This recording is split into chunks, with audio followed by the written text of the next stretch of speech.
Hey guys, what's up? This is T-Moons Tech, and in this video I'm going to be reviewing the best budget tripod. Now, everyone has their own budgets, but for the sake of this video, we're going to say spending anything less than $50 on a tripod. Now, I've been looking for a good tripod for a long time for photos and not video, and I really couldn't find anything that was good under $200, or I think $150 was the a tripod that was really good, but I couldn't find any middle ground. It was either really bad or really good and expensive, so I couldn't really find a middle ground. So I found this tripod on Amazon, and the reviews on it were fantastic. Everyone loved it. This is selling for $38, so even cheaper, along with free shipping. You cannot go wrong for this tripod with amazing quality. This tripod does come with a carrying case for on the go, which is really good. I've used that a couple times when I'm traveling. I just put it right in the case and put it in the car along with my camera Canon bag, and it works out perfectly. Now, the few features I want to talk about right here are this head. It's called a ball head. Now, this is of course not for video because this is not a video head, but this head is very good. It does have a tendency to not stay straight 100% of the time. As you guys can see, it is all off right here, so as in turn the camera will be off. So what you have to do is you just have to push this down. Now, for most of you, the main feature is going to be the ball head, or where you're going to move your camera around. So you just push it down like this. It's normally up to walk in. You push it down, and then you can move it freely around 180, 360, whatever you want. You can go up and down. You can take portraits with this. You set it down like this, then you tighten it up, and then as you guys can see, you can take portraits with it. So if you're taking pictures of people and want it to be in portrait mode, you can easily do that.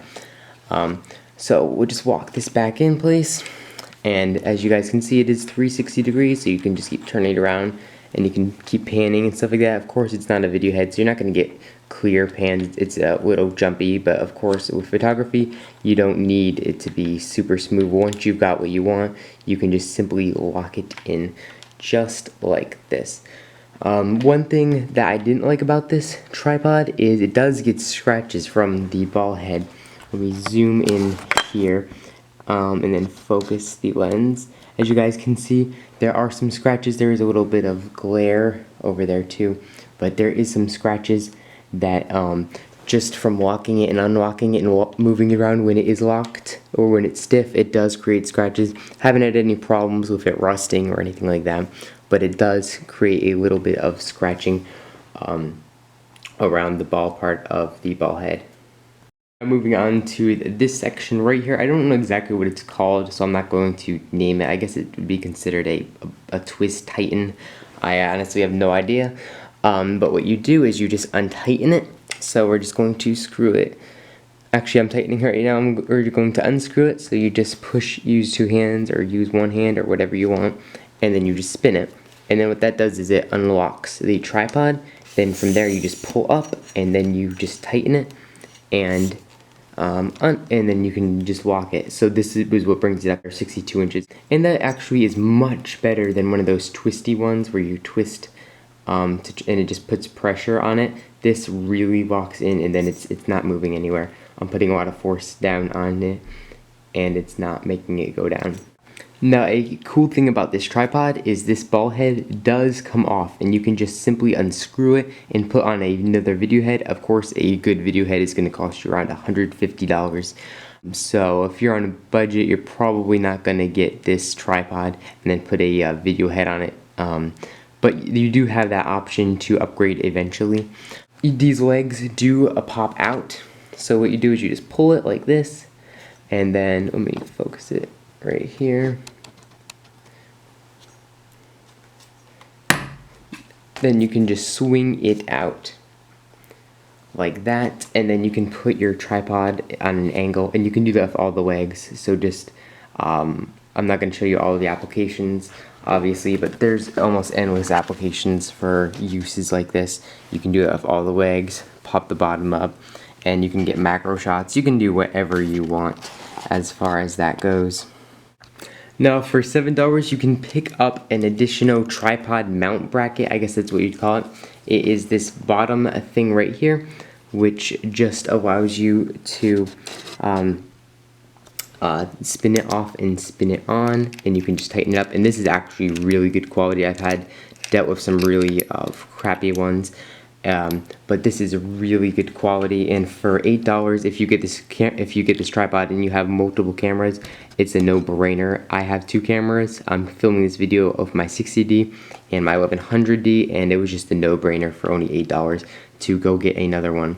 So I'm just going to screw this back on to my camera, and then I'm going to show you how it works. And it really is cool because it has a safety lock mechanism, and I'm going to also demonstrate that. So once you have this tightened in, we don't need a screw, just tighten it in and you can tighten it up. It's really good quality, and I don't feel like tightening this too much is going to break the small bracket off. I feel that it's going to be safe. I don't know that for sure, but it's nice to have that good feeling. So to lock it in, it also does have these. It also does have 2 levels right over here. But to lock it in, all you do is you just put pressure on this little pressure point right here.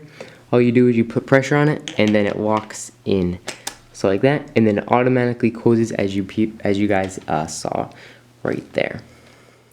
Now on top of the ball head, there is a safety release mechanism where you have to push it down and then pull it towards you to unlock your camera from the tripod, and that actually works out really nice. Right here it's not quite in, and that was an issue that I had where I sometimes put it in and I think it's locked in, but it actually isn't. It just triggered it to close it, and you could potentially drop your camera there. But once it is securely fashioned, there's no way you're going to get it out without pushing that safety release in. As you guys can see, I'm shaking the tripod and camera very violently, trying to get it off without touching the safety release, and it's not moving at all.